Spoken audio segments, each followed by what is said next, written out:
Hey, shalom, shalom. First and foremost, I want to give all praises, glory, and honor to Yahweh, Bahasham, Yahweh Shai, Bahasham, Harakha Kodash.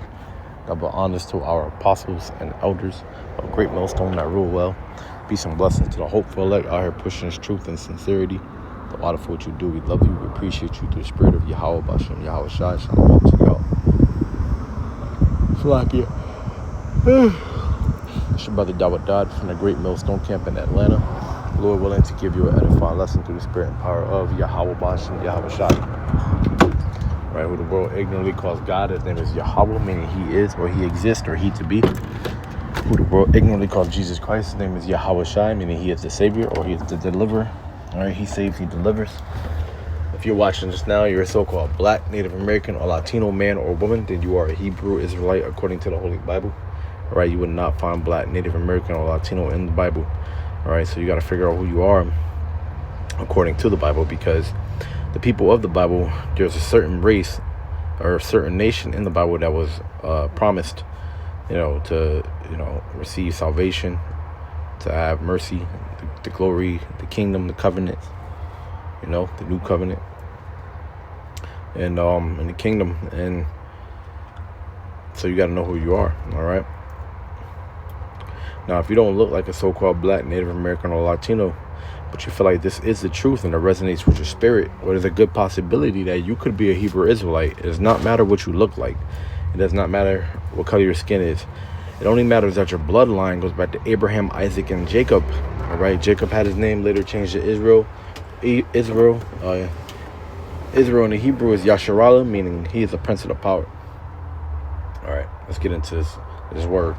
All right, now this is Micah chapter 2, and I'm going to start at verse 1. Now the subtitle reads, Woe to oppressors, right? So who are our oppressors, right? It says, Woe to them that devise iniquity and work evil upon their beds. Who does that, all right?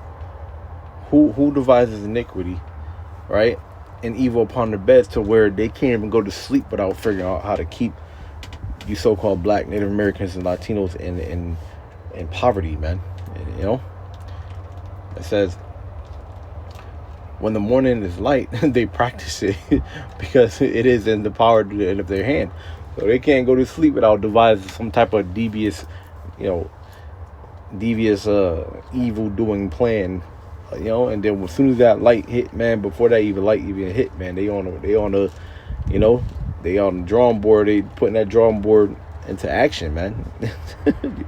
If anything you can say about them, man, Esau, they gonna do it, man. The devil shall come down on you having great wrath, because you know that he had but a short time. It says, and they covet fields and take them by violence, and houses and take them away. So they oppress a man in his house, even a man in his heritage. So who did that, right? When you say who's the oppressors, it said, and they covet fields, right? They take land. It said, and take them by violence. So they take land by violence. Who does that? All right. Now, of course, there were different kingdoms in the world that did that, but none of them were as prevalent as Esau. Right? Esau was the man who did that the most, and he did it the most. And he was the most successful at it as well, and he always did it by violence, which is actually how you take over land. However, you don't have to be violent to the people once the land was conquered, but he was and he is to this day. You see all the stuff that goes on over there in the Middle East, right? Those people are getting destroyed every day over there for the things that he's done, coveting the fields by violence. You see, he's doing it right now because he always wants your land. This dude always wants land that's not his, man. It says they oppress a man in his house. Like, bro, even a man in his heritage, bro, he'll take your heritage from you. You see? Man, that shit's crazy, man. It says, therefore, thus said the Lord, behold, against this family do I devise an evil, from which ye shall not remove your necks, neither shall ye go haughtily, for this time is evil. So that day will come when he'll be taken out of power, out of rulership, you see? He will be destroyed, man, And they will say, is this he? They will say, is this him? the one we feared?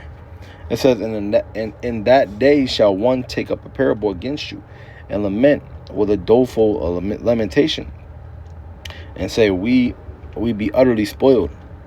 We hath changed a portion of my people. He hath changed a portion of my people. How hath he removed it from me? Turning away, he hath divided our fields.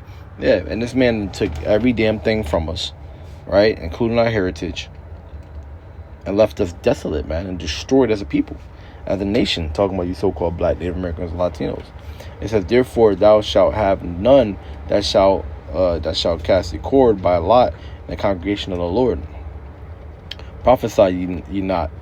Say they to them that prophesy, they shall not prophesy to them, that they shall not take shame.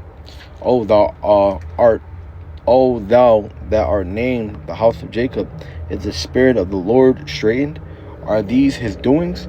Do not my words do good to him that walketh uprightly? Yeah, and if you do what the Lord tells you to do, he's going to take all this from us, and he's going to give them to us as slaves. You know, as slaves, man. It says, even of late my people is risen up as an enemy. Ye pull off the robe with the garment. I'm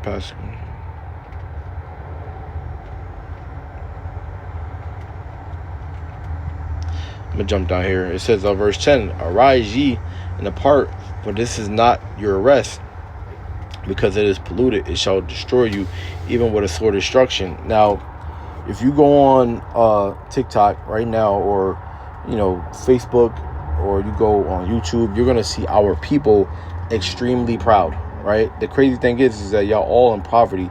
Even the ones of y'all who don't, who are not in poverty, you don't own anything. You think you own it, but the government can come just take it from you. All right.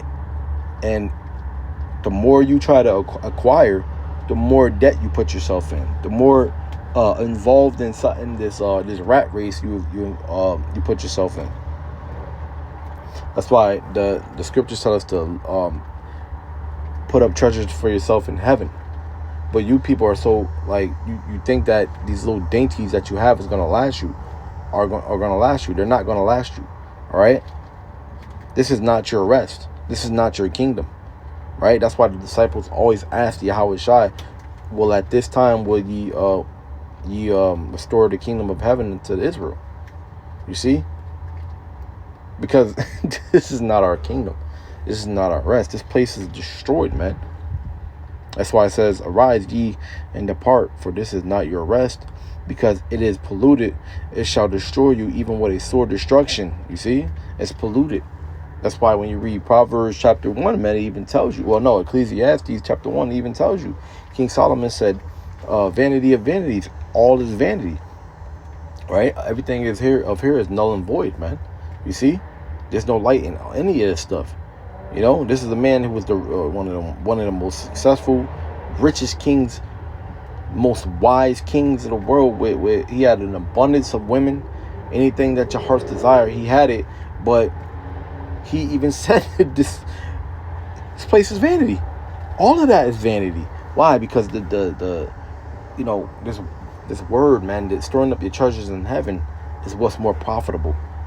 You think that this stuff is profitable, but it's really not, man. This stuff is not profitable. None of this stuff matters. This stuff is going to be burnt to a crisp. With over 200 million ICBM, intercontinental ballistic missiles, man. You see?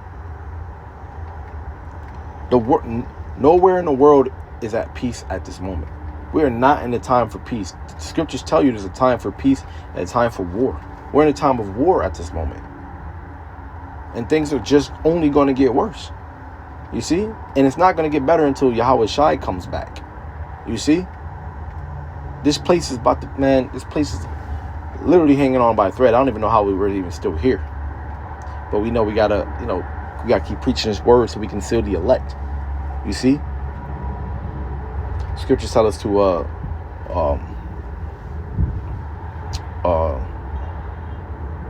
serve the Lord with fear and trembling, man. Or seek out your salvation with fear and trembling, which is serving the Lord.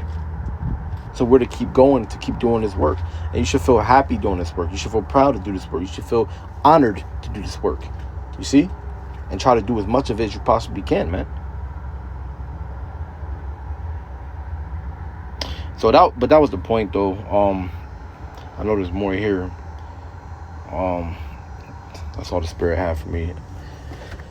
Well, Lord willing, you was edified, man, and this lit a fire under your spirit, man. If you're watching this, all right. I want to end it off by giving praises, glory, and honor to Yahweh, Bahashem, Yahweh Shai, Bahashem Chakadash. Double honors to our apostles, our elders, the great millstone that rule well. Peace and blessings to the hopeful elect out here pushing the truth and sincerity. The honor for what you do. We love you. We appreciate you through the spirit. It's like we appreciate you through the spirit of Yahweh, Bahashem, Yahweh Shai, and Shalom to y'all.